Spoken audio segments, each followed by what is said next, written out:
O gabinete de transição visa justamente antecipar para o governo eleito quais são as urgências que precisam ser tratadas em dezembro. Isso nós já o fizemos em um relatório que nós entregamos no dia 30 de novembro, indicando o que é prioritário ser feito ao longo do mês de dezembro para garantir no início de janeiro a capacidade de governança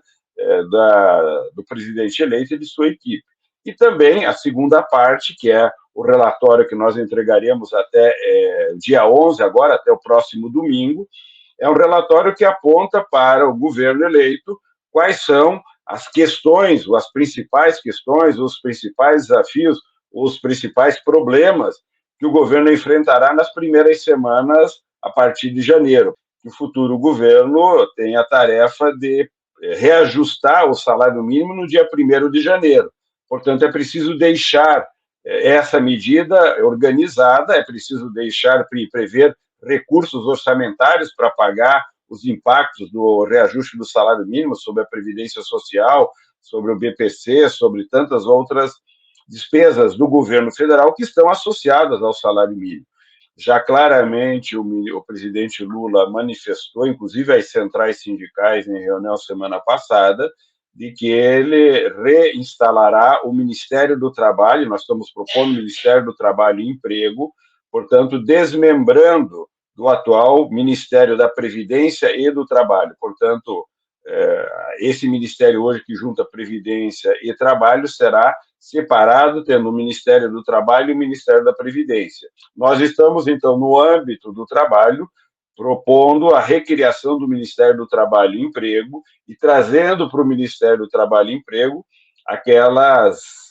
políticas e atividades que estavam no Ministério até 2016. As políticas públicas de emprego, trabalho e renda, por exemplo, qualificação profissional, intermediação de mão de obra, seguro-desemprego, microcrédito, economia solidária, inspeção do trabalho, saúde e segurança do trabalho, estatísticas relacionadas ao mundo do trabalho. E estamos propondo também ao presidente que não só o Ministério continue executando essas políticas, se aparelhe para fazer isso de forma adequada, como estamos propondo que o Ministério seja um Ministério que tenha uma incidência na esplanada dos ministérios, portanto, na relação com os demais ministérios, reforçada, fortalecida, turbinada. Nós estamos propondo que o Ministério do Trabalho seja um ministério com capacidade institucional, portanto, com equipe, com condições de discutir com o Ministério do Desenvolvimento Produtivo e da Indústria, com o Ministério da Ciência e Tecnologia, com o Ministério da Educação, com o Ministério da Mulher, com os outros ministérios da Saúde e tantos outros, as políticas associadas ao mundo do trabalho. Com o sistema produtivo, discutir qual é a estrutura da dinâmica e qual é a articulação da dinâmica econômica, visando gerar empregos, visando gerar ocupações, portanto, o Ministério em condições de debater no mesmo nível com os demais ministérios as políticas que visam a geração de emprego e de trabalho, e, de outro lado, o Ministério em condições de discutir com os demais ministérios o sistema de proteção às trabalhadoras e trabalhadores em todas as formas de ocupação. A ideia do Ministério ser um ente na esplanada com capacidade de colocar a agenda do mundo do trabalho como uma agenda estruturante de um projeto de desenvolvimento para o país. E aí as agendas setoriais específicas, portanto, nós fizemos o diagnóstico de cada uma das políticas, né, de seguro-desemprego, formação profissional, intermediação de mão de obra, o funcionamento das superintendências regionais do trabalho nos estados, funcionamento do Cine, a maneira como o tema da segurança no trabalho está sendo tratado, o tema saúde do trabalhador, os temas associados ao combate ao trabalho análogo ao escravo, contra o trabalho infantil, relacionado às mais variadas questões que estão presentes no mundo do trabalho. Identificamos que há estruturalmente, não só no Ministério do Trabalho, em todos os demais ministérios, uma desestruturação geral da capacidade do Estado em executar essas políticas e um desmonte do orçamento sem precedente, Rita. É impressionante como esse governo inviabilizou o Estado brasileiro, promovendo uma retirada de recursos orçamentários em todas as áreas, de maneira assustadora. Quer dizer, eu não consigo imaginar como é que esse presidente, se ele tivesse sido reeleito, ele governaria o ano que vem com o orçamento que ele mandou. Por exemplo, não há recurso no orçamento encaminhado pelo Bolsonaro para continuar o tratamento de câncer no SUS, ou seja, em 1º de janeiro, o governo vai parar de fazer o atendimento de câncer no SUS, porque não há recurso orçamentário. Portanto, nós vamos colocar em dezembro recurso no orçamento, mas esse orçamento é o orçamento que o Bolsonaro mandou para o Congresso Nacional. Não há recurso para comprar livro. 12 milhões de crianças não terão livro didático ano que vem se mantiver o orçamento que o Bolsonaro mandou para o Congresso. E essa lista não acaba, porque em cada área nós vamos identificando que as ausências são monumentais. Vou dar um exemplo. No Ministério do Trabalho, o Conselho do Fundo de Amparo ao Trabalhador, que é o conselho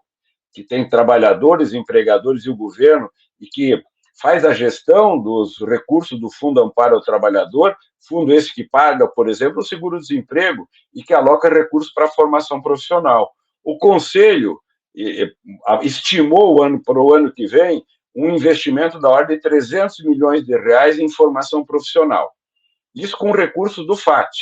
O Ministério do Trabalho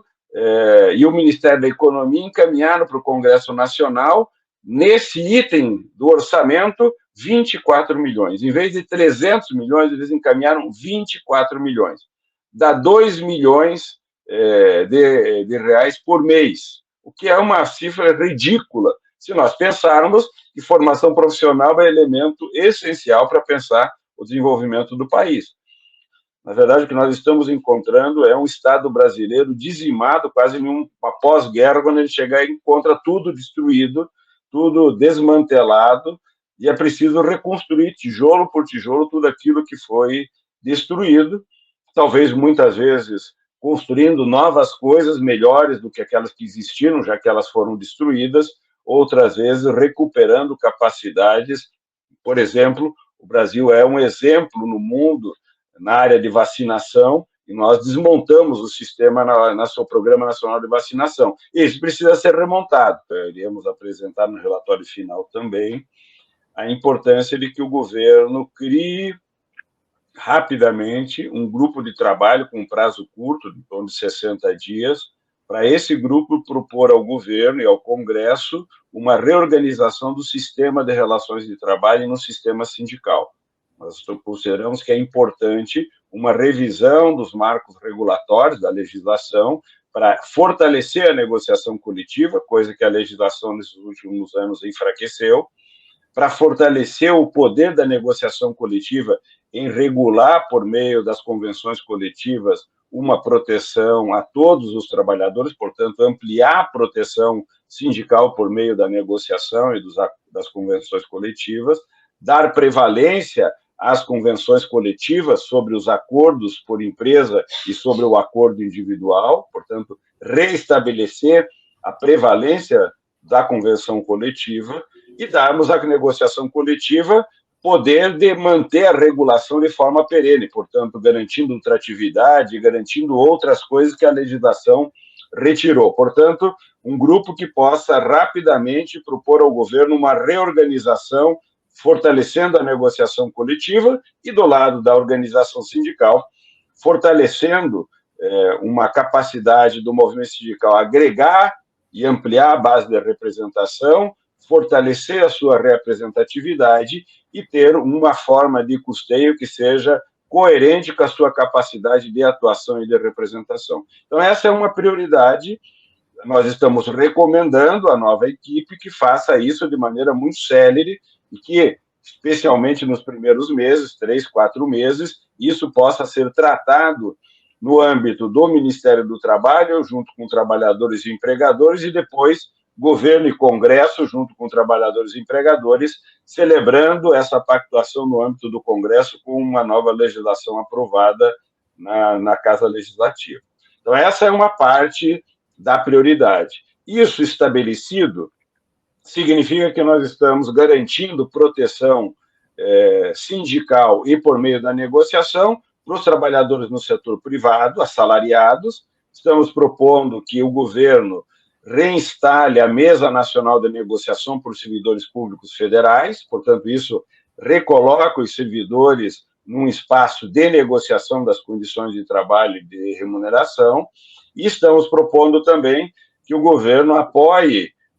um processo mais sério no Congresso Nacional de regulamentação na lei do direito de negociação para os servidores e servidoras públicos no âmbito da União, dos estados e dos municípios, portanto, o direito de negociação regulado. Com isso, nós estaríamos garantindo mecanismos para que metade da força de trabalho tenha instrumentos para, inclusive, fazendo a revisão do próprio normativo do mundo do trabalho na própria negociação coletiva. E a outra prioridade que nós estamos indicando é que o futuro governo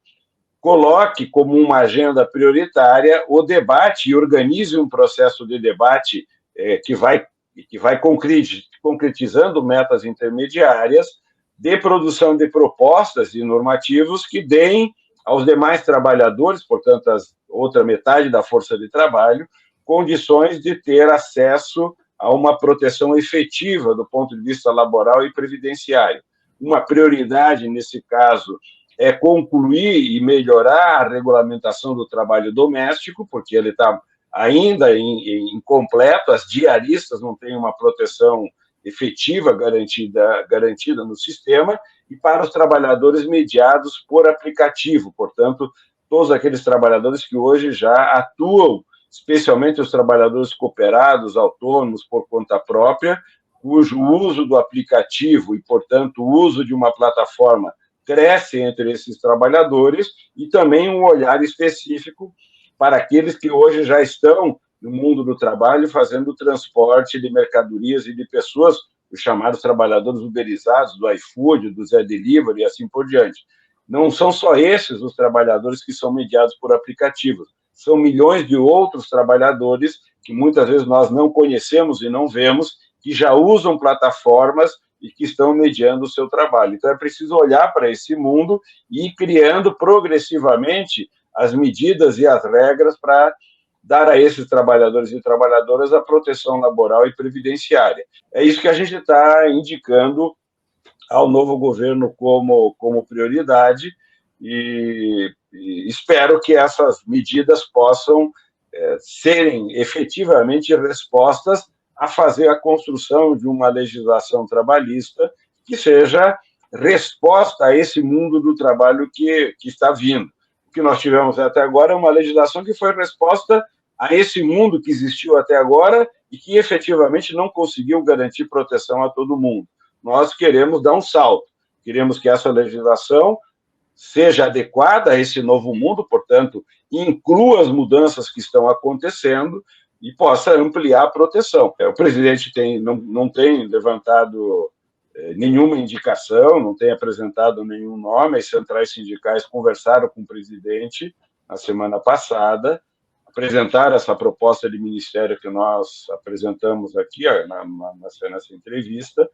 e também disseram que gostariam de ter no ministério